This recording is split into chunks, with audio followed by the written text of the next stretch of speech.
Hi all of you, good morning. ఈరోజు బ్రహ్మముడి సీరియల్లో ఏం జరిగిందో తెలుసుకుందామా? తెలుసుకునే ముందు ప్లీజ్ సబ్స్క్రైబ్ మై ఛానల్. ఇక సీరియల్లోకి వెళ్తే అపర్ణ పని మనిషిని పిలిచి తన భర్త ఇచ్చిన చీర డబ్బులు ఇచ్చి మా పెళ్లి రోజు తీసుకో అని ఇస్తుంది. అందుకు సర్వెంట్ ఎందుకమ్మా ఇంత కాస్ట్లీ చీర అంటుంది. దానికి అపర్ణ నీకు ఆశలుంటాయి కదా, తీసుకో అని చెప్పి ఇస్తుంది. ఇదంతా రుద్రాణి గమనిస్తూ ఉంటుంది. ఏదో జరుగుతుందే ఇంట్లో అని ఆలోచిస్తూ ఉంటుంది. తరువాత అపర్ణ తన మనసులో భర్త గురించి ఇలా అనుకుంటూ ఉంటుంది. నా మనసు కరగదు, నేను మిమ్మల్ని క్షమించలేను అని చెప్పి అనుకుంటూ ఉంటుంది.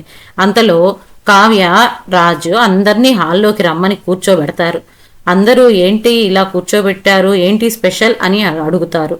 అందుకు రాజ్ ఈరోజు మమ్మీ డాడీ వాళ్ళ మ్యారేజ్ డే అని చెప్పి చెప్తారు.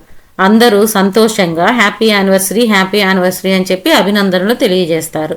అపర్ణ సుభాష్లు తల్లిదండ్రుల దగ్గరకు వచ్చి ఆశీర్వాదం తీసుకుంటారు. అంతలో ధాన్యలక్ష్మి అందరూ ఉన్నారు, కళ్యాణ్ రాలేదేంటి అనగానే అంతలో కళ్యాణ్ బొకేతో వచ్చి విషెస్ చెప్తాడు. తర్వాత అందరూ కలిసి గేమ్స్ ఆడుతూ ఉంటారు. అమ్మమ్మ గారు ఒక పేరు భార్యకి చెప్తుంది. భార్య యాక్షన్ చేస్తే భర్త ఆ పేరు చెప్పగలగాలి. అలాంటి ఆట ఆడుతూ ఉంటారు.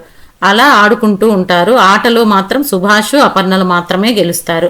అందరూ కావ్య, రాజు, ధాన్యలక్ష్మి వాళ్ళు, స్వప్న వాళ్ళు అందరూ ఓడిపోతారు. తర్వాత సెకండ్ రౌండ్ పెట్టుకుంటారు. ఆ సెకండ్ రౌండ్ తర్వాత అందరూ డ్యాన్స్ వేయడం ఇలా సెలబ్రేట్ చేసుకుంటూ ఉంటారు. అంతటితో ఈరోజు ఎపిసోడ్ అయిపోతుంది. రేపటి ఎపిసోడ్లో అపర్ణ సర్వెంట్కి ఇచ్చిన చీరతో సర్వెంట్ని చూసిన అపర్ణ భర్త రాజ్ కావ్యల రియాక్షన్ ఏంటి అనేది రేపు చూద్దాము. అప్పటి వరకు వెయిట్ చేయండి. అప్డేట్స్ కోసం please subscribe my channel. Thank you all of you.